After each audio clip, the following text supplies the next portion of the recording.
Hey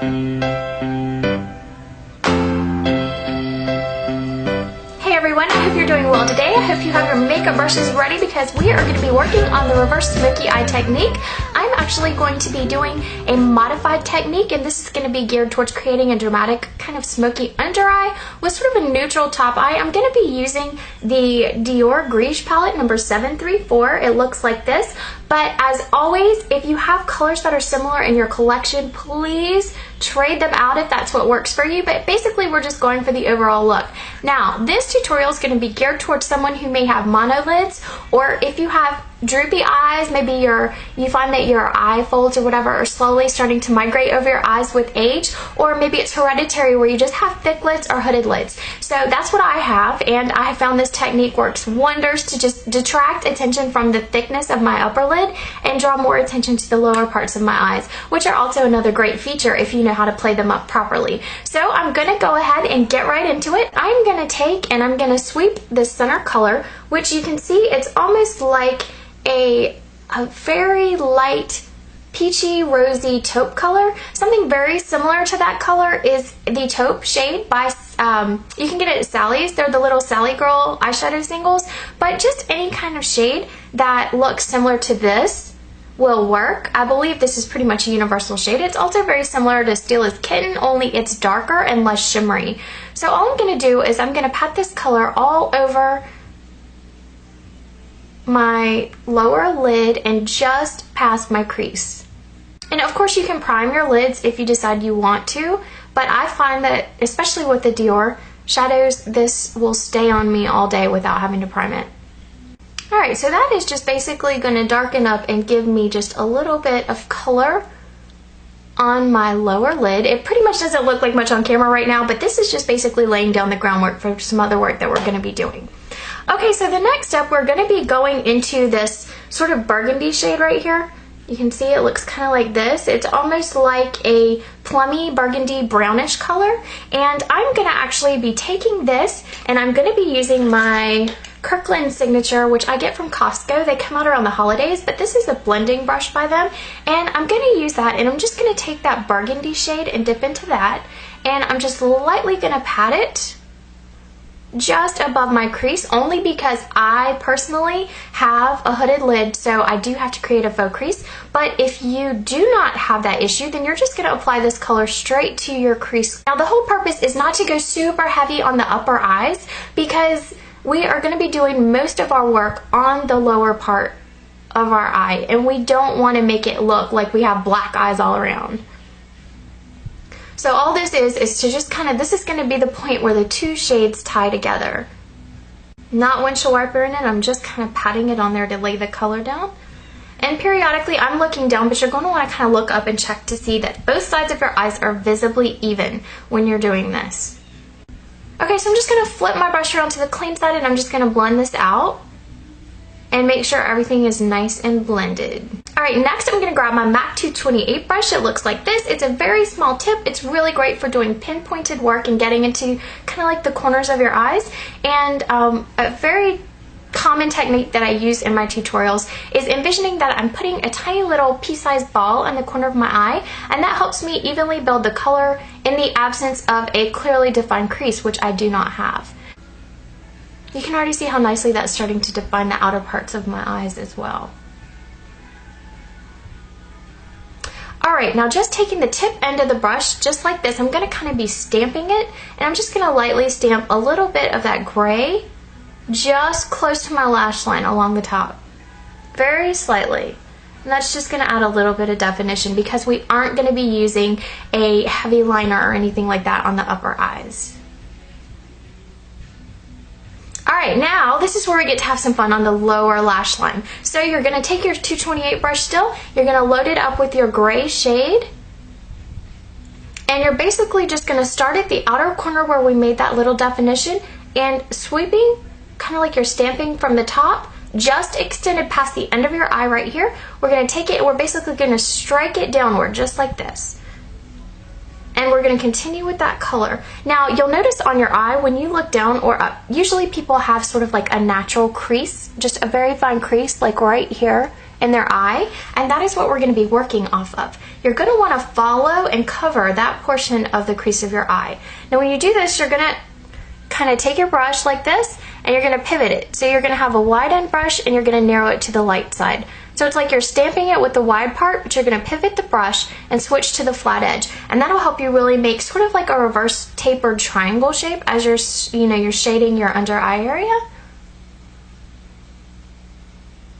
Alright, and you're going to come to the center of your eye, and for now you're going to stop. I don't want you to continue the color over because there's some little things that you do towards the end that really make this look pop. Now that we have that in place, we can kind of see where we need to bridge the gap a little more, so I'm just going to darken the outer corner of my eye just slightly. So it's kind of like a reverse swoosh. It's kind of going like a hook shape.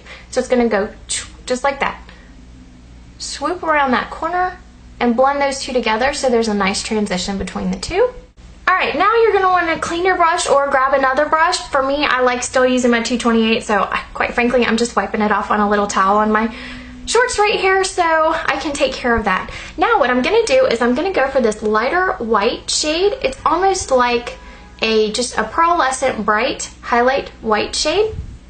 You can pretty much find that color anywhere. And with my clean brush, I'm going to get a generous portion of the white on the tip of my 228 brush. I'm going to start on the inner corner of my eye right here. I'm going to lay that color down just lightly. You can see it's already starting to come and bring a lot of light to this part of my eye. I'm going to continue with this color below my eye, and I'm going to move to meet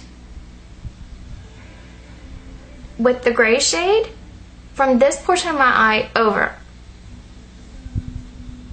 So to bridge this shade and this shade, which opens up the inner corner of my eye, I'm actually going to go for this really pretty, it's kind of like a goldish brown color. I'll show you what that looks like.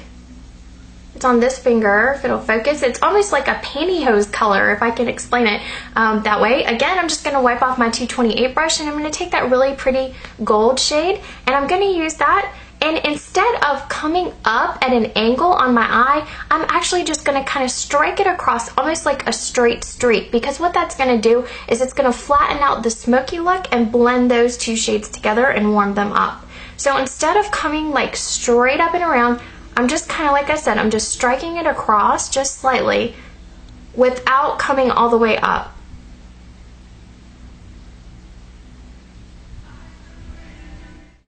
You really want to keep this intersection really bright and a lot of light in that area. Now I'm just going to blend this out a little bit with my fingers to take the harshness off of that edge. Now that we have the bottom in line, I do see that I kind of want to add a little more color. I'm going to go back into that gray, and I'm just going to slightly bring this up just a smidge. Not much. I'm actually not even following the whole corner of my crease. I am just coming up just a smidge onto the upper lid. Alright, that's exactly what I wanted. Okay, so I'm just going to kind of blend this out on the top. Alright, and now we get to go in, and this is going to be the darkest and most dramatic portion. You're going to take a black liner. I don't recommend using a kohl pencil because that'll kind of just really make this look a lot less defined. It might make it look a little bit overkill. So just take a basic black pencil, and you're going to be only doing a tight line on the top, and you're going to go heavy on your lower waterline. You're going to want to make sure you get this on there good, because this is part of the added dramatic effect of the reverse smoky eye. All of your work is done on your lower eye. Alright, so then you're going to take this, your black pencil, dry it off if you're watering like I am, and you're going to just touch the outer edge of your eye with your black pencil, and you're just going to kind of lightly smudge a slight edge just along the bottom. You see how I'm kind of getting in there and it's darkening it up? I'm just kind of tapping along the bottom, just like this. I'm going to also do the same thing to the other side. I'm just going to be tapping along the bottom.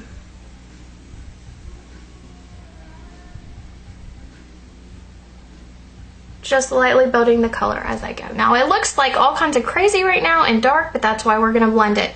We're going to take that back side. If you don't have a smudger brush, this is the Estee Lauder Artist Eye Pencil in Soft Smudge Black. It comes built in. I really love this pencil, especially just for doing smoky eye techniques. Alright, so with the leftover that I blended from this side, I'm going to actually apply it just above my lash line. That's just going to give a little added definition. And I'm going to do the same. I'm going to blend this over just slightly. Okay, now the final eye step, which to me I think just makes it look so beautiful, is I go back into this lighter shade right here, this pretty white, and I put it on my brush. I'm going to apply it just to this little ball of my eye right here. Just right here, just along this top part. Okay, I'm adding my mascara. This is the Maybelline 1x1 Volume Express. And I'm kind of going heavy on my upper lashes because I didn't do any type of liner whatsoever. And I'm going to touch the outer edges of my lower lashes. I don't want to take my mascara all the way across. I am only doing the outer lashes. Alright guys, I think you can see I finished with my lower lashes, and yeah, I'll just go ahead and give you a view of the overall look. Skip back a little bit, and I think you can see it's just a nice, I don't know, I just love it. It's just such a nice smoky under eye, and I think it just brings so much definition to the eyes. I mean, really all you can do is look at your eyes. It's gorgeous. And then your upper lid, of course, is not as prominent because all of the focus is on the lower area. So I just think this is a beautiful look. I love wearing this look any time of day. To finish off this look, in case you're curious, I use the Too Faced California Compact Beach Bunny Bronzer to add definition. And then for my blush, I used Dior's 839 Rose Vintage Pink. It looks like this. And I didn't use highlighter on my cheeks or anything because I didn't really want to draw any more attention to this area. I suppose you could, but I thought the look looked fine without it, so I didn't do anything like that. And then on my lips, I used Rimmel's East End Snob as a base. And for my gloss, I used, and here it is, I used Buxom's White Russian, and I'm actually going to add a little bit more because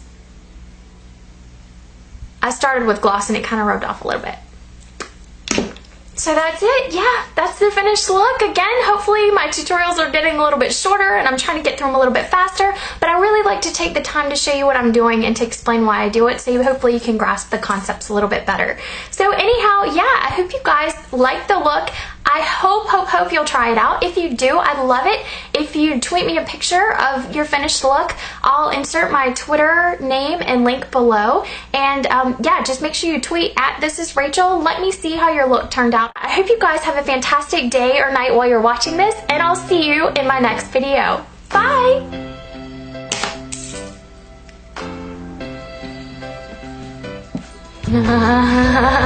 Alright, and for my lips, I just used a base of Rimmel's East End Snob, which I have no idea where it is. Where is it? And for my lips, I just used Rimmel's East End... Huh? Blue Steel. Is this mold? Oh, crap.